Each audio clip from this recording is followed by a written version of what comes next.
इस वीडियो के अंदर हम देखने वाले हैं इलेक्ट्रोस्टैटिक शील्डिंग के बारे में। 2 मार्क्स का आपका ये क्वेश्चन आता है कि इलेक्ट्रोस्टैटिक शील्डिंग क्या होता है, एक प्रैक्टिकल एग्जांपल दीजिए। ठीक है, तो सबसे पहले हम यहाँ पे हेडिंग बनाएंगे। हेडिंग क्या बनाएंगे हम? Electrostatic shielding. क्या हेडिंग रहेगा हमारा? Electrostatic shielding. देखो, ये इलेक्ट्रोस्टैटिक शील्डिंग जो है ये बेस्ड है आपका, आप एक प्रॉपर्टीज पढ़े होंगे इलेक्ट्रिक फील्ड लाइंस में, या आप ये चीज पढ़े होंगे कि कंडक्टर का बिहेवियर जो होता है इलेक्ट्रिक फील्ड में कैसा होता है। ठीक है, तो उस प्रॉपर्टी में या उस बिहेवियर में आप एक चीज जानते होइएगा कि कंडक्टर के बल्क में जो इलेक्ट्रिक फील्ड होता है, नेट इलेक्ट्रिक फील्ड, वो जीरो होता है। ठीक है, इसी पे बेस्ड ये हमारा इलेक्ट्रोस्टैटिक शील्डिंग है, या इसको फ्राडे केज भी कहा जाता है। क्यों कहा जाता है? थोड़ा देर के बाद आप जब एग्जाम्पल करोगे इसका प्रैक्टिकल तो आपको समझ में आ जाएगा। ठीक है, तो जैसे यहाँ पर देखो, हम इसको दिखाने का ट्राई, समझाने का ट्राई कर रहे हैं। यहाँ पे, यहाँ देखो आप, एक इलेक्ट्रिक फील्ड है। ठीक है, आपका कैसा इलेक्ट्रिक फील्ड है? यूनिफॉर्म इलेक्ट्रिक फील्ड है, क्योंकि इक्वली स्पेस है आपका। ठीक है, अगर इसके अंदर में हम एक कंडक्टर को लाए, तो इस कंडक्टर के जैसे ही इस कंडक्टर को लाएंगे तो आप देखो क्या होता है कि उसके बल्क में इलेक्ट्रिक फील्ड जीरो हो जाता है। मतलब कि आपका इधर से इलेक्ट्रिक फील्ड आ रहा है और इधर जा रहा है, बीच में हमारा इलेक्ट्रिक फील्ड नहीं है। समझ में आ रहा है? तो ये जो बीच का स्पेस है कंडक्टर के अंदर में, जो बीच का स्पेस है ना, वहाँ पे इलेक्ट्रिक फील्ड नहीं है। तो हम यहाँ बोल सकते हैं कि यहाँ पे जो कोई भी इफेक्ट इलेक्ट्रिक फील्ड का नहीं होगा, और जो भी हमारा सेंसिटिव इंस्ट्रूमेंट होगा जो इलेक्ट्रिक फील्ड से खराब हो सकता है या उससे बचाना है, तो आप इसका जो है उपयोग कर सकते हो। ठीक है, इसका सबसे अच्छा प्रैक्टिकल एग्जाम्पल होता है, आप जो खाना गर्म करने वाला जो आप वो जानते हो, एल्युमिनियम का फॉयल होता है, वो भी एक कंडक्टर ही होता है। तो आप उसके अंदर में अगर आप अपना मोबाइल बंद कर देते हो तो आपके मोबाइल से जो है टावर चला जाता है। ठीक है, क्योंकि नेटवर्क जाने का जो है ये है कि नेटवर्क जो हमारा आता है वो इलेक्ट्रिक फील्ड और मैग्नेटिक फील्ड के रूप में, और इलेक्ट्रिक फील्ड और मैग्नेटिक फील्ड जो है कंडक्टर के अंदर जो है आपका जीरो होता है। तो आप देखो, चाहो तो चेक करके देख सकते हो वहाँ पर। ठीक है, फिलहाल ये जो है बाद की बात है, यहाँ पे हमको देखना है कि एग्जाम में कैसे लिख के आना है। ठीक है, तो अपने को तो सबसे पहले ये पता होना चाहिए। ठीक है, अच्छा, एक ऑब्जेक्टिव और होता है यहाँ पे जो काफ़ी इम्पोर्टेंट होता है कि कंडक्टर पे जो EFLS होता है या इलेक्ट्रिक फ्लाइंस होता है, वो कितना एंगल बनाता है आपका। ठीक है, तो वो आप कमेंट्स के अंदर लिखो कि वो कितना है। ठीक है, इलेक्ट्रिक फील्ड लाइंस कंडक्टर पे कितना एंगल बनाता है वो आप कमेंट्स के अंदर लिखोगे। ठीक है, क्या ये बात समझ में आ गया? तो इसी कॉन्सेप्ट पे हम लोग क्या डिफाइन करने वाले हैं, इलेक्ट्रोस्टैटिक शील्डिंग के बारे में। आप ये ऑब्जेक्टिव है और ये हमेशा याद रखिए, कंडक्टर के बल्क में इलेक्ट्रिक फील्ड क्या हो जाता है हमारा? नेट इलेक्ट्रिक फील्ड जीरो होता है। वो कॉन्सेप्ट बताया गया होगा कैसे होता है। सो ठीक है, अभी फिलहाल हम इलेक्ट्रोस्टैटिक शील्डिंग देख लेते हैं। तो इसमें हम लिखने वाले हैं द मेथड ऑफ प्रोटेक्शन, है ना, protection a certain region from the effect of electric field is called electrostatic shielding. ठीक है, electrostatic shielding can be achieved by protecting and enclosing the sensitive instrument inside a hollow conductor, because inside a hollow conductor electric field is zero। ठीक है, यहाँ आप देखो काफ़ी आसान language में लिखा गया है, कोई आपका भारी लैंग्वेज नहीं है। इसको दो बार पढ़ के समझाते हैं कि ये क्या लिखा हुआ है। लिखा हुआ है कि इलेक्ट्रोस्टैटिक एक मेथड है किस चीज़ का, तो देखो यहाँ पे द मेथड ऑफ प्रोटेक्शन। ठीक है, प्रोटेक्शन आप समझ रहे हो, a certain region from the effect of electric field. Electric field से बचाने कुछ रीजन होता है, जो मेथड होता है वही हमारा क्या कहलाता है? Electrostatic shielding. ठीक है, उसके बाद यहाँ पे फुल स्टॉप के बाद लिखा हुआ है electrostatic shielding can be achieved by. ठीक है, इलेक्ट्रोस्टैटिक शील्डिंग जो हम कैसे अचीव्ड कर सकते हैं, तो वहाँ देखो लिखा हुआ है by protecting and enclosing of such sensitive instrument inside a hollow conductor, because inside a hollow conductor electric field is zero। ठीक है, क्योंकि यहाँ देखो ये केवल ऐसा नहीं कि hollow कंडक्टर, यहाँ पर अगर कंडक्टर भी है, सॉलिड कंडक्टर भी है, तो उसके अंदर में भी नेट इलेक्ट्रिक फील्ड जीरो होता है। लेकिन हम अगर उसमें कुछ रखना चाहते हैं तो हमको एक कैविटी बनाना पड़ेगा। तो उससे अच्छा आप बोल लीजिए क्या है हमारा? हॉलो कंडक्टर ही हम ले लेते हैं। ठीक है, तो उस कंडक्टर के अंदर में या बल्क में भी क्या होता है? हमारा इलेक्ट्रिक फील्ड जीरो होता है।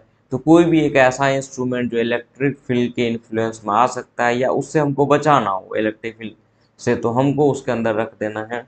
तो क्या हो जाएगा, वो चीज़ वहाँ पे इलेक्ट्रिक फील्ड पहुँच नहीं पाएगा और वो इंस्ट्रूमेंट हमारा सुरक्षित रहेगा। ठीक है। अब इसका सबसे ज़रूरी है कि प्रैक्टिकल एग्जाम्पल क्या होता है ना। तो इसके लिए देखो बहुत अच्छा जो है यहाँ पे हम आपका याद दिया गया है, प्रैक्टिकल जो है एग्जाम्पल कैसा होता है। ठीक है। तो सबसे पहले ये बात समझ में आ गई आपको, क्या ये आपको याद हो जाएगा। ठीक है।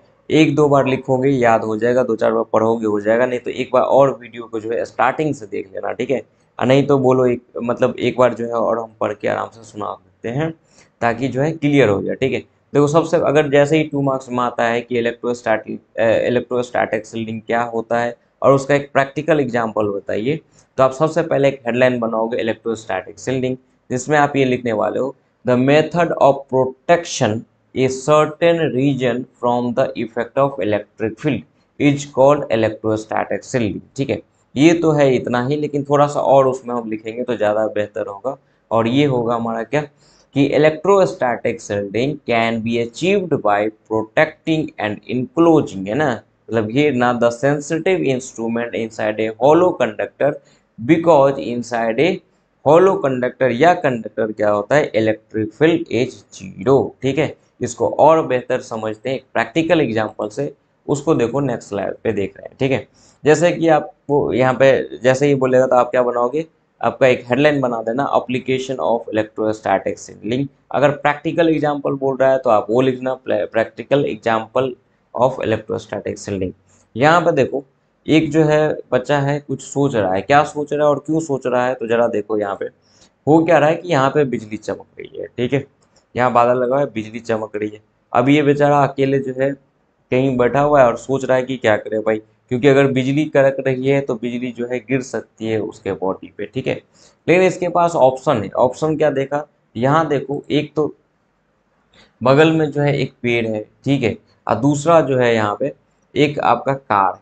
ठीक है। ये क्या है हमारा, एक कार है, उसके पास दो ऑप्शन है और सोच रहा है कि क्या किया जाए, कैसे बचा जाए इस थंडर स्टॉर्म से। ठीक है। इस बिजली के जो कड़क रहा है उससे कैसे बचा जाए। ठीक है।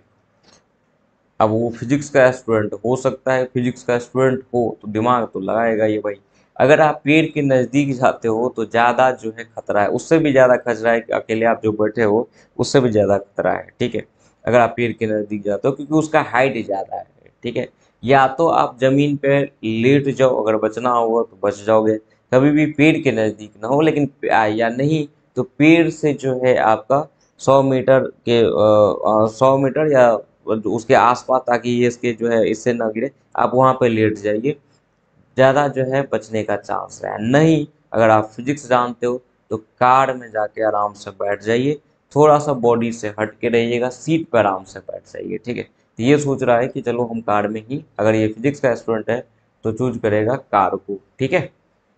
आप अगर होते तो क्या चूज करते जरा बताना इसके कमेंट्स के अंदर। ठीक है। कि आप पेड़ को चूज करते या कार को चूज करते। ठीक है।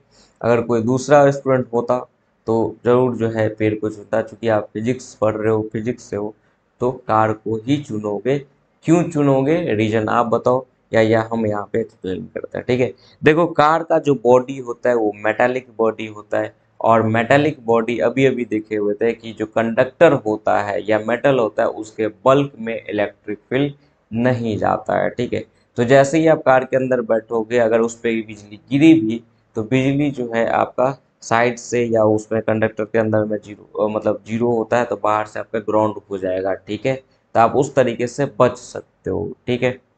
समझ में आया। तो इसी को जो है अपने को जो है लिख देना है, कैसे लिखना है यहाँ पे, in thunderstorm and by the lightning it is safe to seat inside the car rather than near a tree or on the open ground। ठीक है।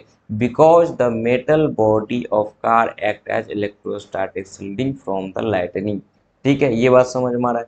जब आंधी तूफान के साथ जब बिजली कड़कती है तो ये बोला जा रहा है कि सेफ आप हो सकते हैं अगर आप कार में बैठते हैं, रादर देन क्या, नियर ए ट्री, किसी ट्री के नज़दीक, या ओपन ग्राउंड में बैठने के बजाय। ठीक है। आप कार के अंदर बैठ जाइए, चूंकि हमारा क्या है कि मेटल कार का जो बॉडी होता है वो मेटालिक बॉडी होता है और वो किसकी तरह बिहेव करेगा, इलेक्ट्रोस्टैटिक शील्डिंग की तरह बिहेव करेगा और आपको लाइटनिंग से बचा लेगा। क्या ये बात समझ में आ गई? ठीक है, तो प्रैक्टिकल एग्जाम्पल पूछता है तो आप इस तरीके से लिख दोगे। आपको ये फिगर बनाने की वहाँ पे जरूरत नहीं है, बस हम समझाने के लिए यहाँ पे बना दिए और ये बनेगा भी नहीं एग्जाम में, तो आप केवल जो है लैंग्वेज लिखना, लैंग्वेज पे ध्यान दो। ठीक है, क्या ये बात समझ में आ गया? चलो, तो आप ये बताना कि अगर आप होते तो आप कहाँ जाते, क्या कार में ही जाके बैठते या पेड़ के नज़दीक जाके बैठते या ओपन ग्राउंड में होते, और आपका दोस्त जो आर्ट्स से है वो कहाँ जाता। ठीक है, आपका दोस्त अगर आर्ट्स से है, कॉमर्स से है, तो वो कहाँ बैठता ज़रा वो भी बताना।